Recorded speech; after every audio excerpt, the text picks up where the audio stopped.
तो नीतीश कुमार की ताजपोशी की तैयारी शुरू हो चुकी है। शुभ मुहूर्त निकाला जा रहा है ताकि नीतीश कुमार की ताजपोशी जल्द से जल्द हो सके। लेकिन बड़ी बात यह है कि एनडीए शपथ ग्रहण में पूरी ताकत दिखाएगा। प्रधानमंत्री खुद इसमें शामिल होंगे, साथ ही एनडीए शासित मुख्यमंत्रियों को भी इस पूरे शपथ ग्रहण में बुलाया जाएगा, जो कि पटना के गांधी मैदान में होगा। एक रिपोर्ट आइए आपको और दिखाते हैं।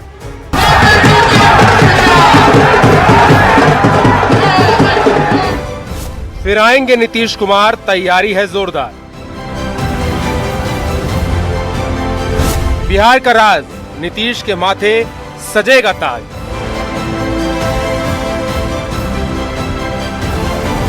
एनडीए की प्रचंड तैयारी, महागठबंधन में मारामारी। विराट जी, विराट जनादेश और विराट ताजपोशी की तैयारियों का दौर शुरू हो गया। बिहार की सत्ता में एक बार फिर से नीतीश कुमार मुख्यमंत्री की कुर्सी संभालने के लिए तैयार है। नीतीश कुमार को लेकर पूरे चुनाव में कयासों का दौर चलता रहा कि बीजेपी उन्हें दोबारा सीएम नहीं बनाएगी, लेकिन पहले ही बीजेपी ने साफ कर दिया था कि सत्ता में लौटने के बाद नीतीश कुमार ही मुख्यमंत्री होंगे। अब यह भी साफ कर दिया गया था कि नीतीश कुमार के ही नेतृत्व में चुनाव लड़ा जा रहा है और हुआ भी ठीक वैसा ही।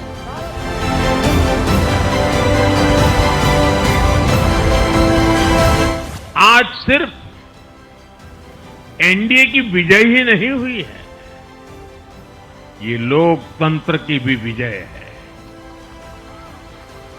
भारत के लोकतंत्र पर भरोसा करने वालों की भी विजय है। इस चुनाव ने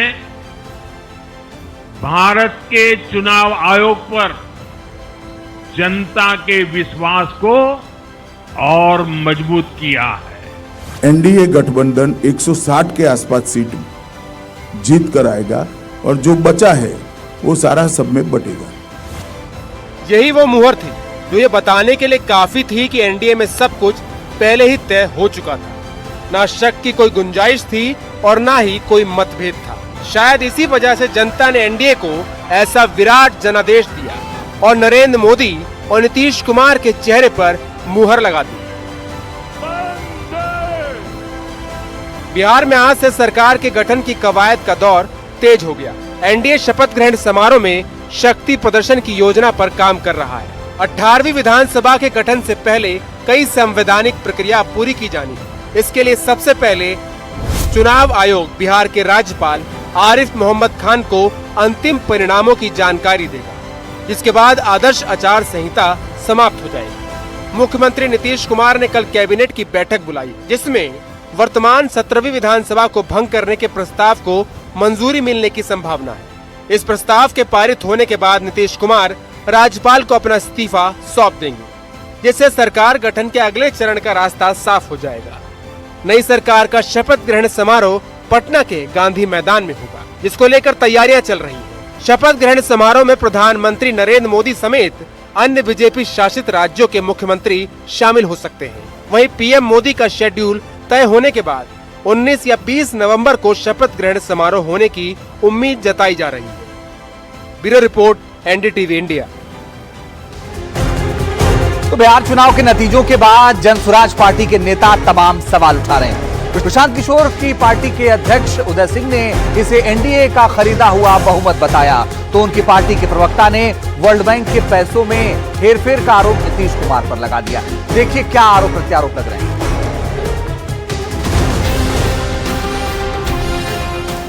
बिहार विधानसभा चुनाव में हाथ लगी करारी हार के बाद जनसुराज नीतीश सरकार पर हमलावर है।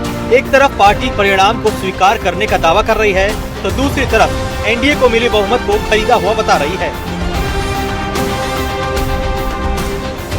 जनसुराज के प्रवक्ता पवन वर्मा ने कहा कि बिहार पर 4,06,000 करोड़ का कर्ज है, जिसकी हर रोज की ब्याज 63 करोड़ रुपए है।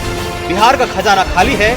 पवन वर्मा ने आरोप लगाया कि चुनाव से पहले महिलाओं को दी गई 10,000 रुपए की राशि उन 21,000 करोड़ में से दी गई, जो वर्ल्ड बैंक से किसी दूसरी परियोजना के लिए आई थी। इस समय बिहार पे जो पब्लिक डेट है वो लगभग 4,06,000 करोड़ है। उसका प्रतिदिन पर डे इंटरेस्ट ब्याज केवल 63 करोड़ प्रतिदिन है। तिजोरी खाली है। शायद गलत भी हो सकती है कि 21,000 करोड़ वर्ल्ड बैंक से आए थे किसी और प्रोजेक्ट के लिए। हालांकि पवन वर्मा इस आरोप के बाद अपने दावे पर शक भी जता रहे हैं। वर्मा ने कहा कि इस दावे के पीछे जुटाई गई जानकारी है जो गलत भी हो सकती है, और अगर ये गलत है तो मैं माफी मांगना चाहता हूँ। हमारे पास इसकी जानकारी है, अगर ये गलत है तो मैं आपसे माफी मांगता हूं, और सही है तो फिर सवाल उठता है कि ये कहां तक नैतिक है। हो सकता है कानूनी तौर पर आप इसके लिए कुछ नहीं कर सकते। ये सिर्फ बिहार पे नहीं अप्लाई होता है। कल को पश्चिम बंगाल में चुनाव है, तमिलनाडु में है, बीजेपी शासित प्रदेश में होंगे। आप वायदे करें और वो हाथ में कैश पकड़ा दें। अब आप मुझे बताइए, दोनों में अंतर तो है और दोनों का अलग तरह से वोटर पर प्रभाव पड़ेगा। जनसुराज के इन आरोपों का जवाब केंद्रीय मंत्री चिराग पासवान ने दिया। दावे पर सवाल उठाते हुए कहा कि जनसुराज खोखले दावे कर रही है, कोई तथ्य है तो सामने रखे, सरकार जवाब देगी। ये कहां से इन लोगों के पास आंकड़े आते हैं, कहां से इन लोगों को ये जानकारी मिलती है? ये आंकड़े हवाई बातें करना, अगर कोई तथ्य है तो सामने रखिए, उस पर सरकार जवाब देगी। चिराग ने तो दो टूक जवाब दे दिया, लेकिन जनसुराज में पवन वर्मा अकेले नहीं हैं जो ऐसे आरोप लगा रहे हैं। इनसे पहले जनसुराज के राष्ट्रीय अध्यक्ष उदय सिंह ने एनडीए की जीत को खरीदा हुआ बहुमत बताया था। आरोप लगाया गया था कि करोड़ों खर्च कर वोट खरीदे गए। विश्व बैंक की परियोजना राशि का गलत इस्तेमाल हुआ है। ये प्रचंड बहुमत खरीदी हुई बहुमत है। सरकार ने 21 जून के बाद 40,000 करोड़ रुपए खजाने में से लुटा दिया इस मत को प्राप्त करने के लिए, और ये बिहार की अर्थव्यवस्था को चकनाचूर कर देगी। अब सवाल है कि आखिर जनसुराज के इन दावों में कितना दम है और किस आधार पर ये दावे किए जा रहे हैं, क्योंकि बिहार चुनाव में इस बार कई दलों ने ऐसे दावे किए जो उन पर ही भारी पड़ गए। Bureau report, NDTV India. और अब बात नेशनल कॉन्फ्रेंस के अध्यक्ष फारूक अब्दुल्ला के उस बयान की जिसमें वो पाकिस्तान से रिश्ते सुधारने की बात कर रहे हैं। नौगाम में धमाके के बाद फारूक अब्दुल्ला ने कहा कि दोनों देशों को बेहतर रिश्ते बनाने की दिशा में काम करना चाहिए, जिस पर अब सियासत तेज हो गई है।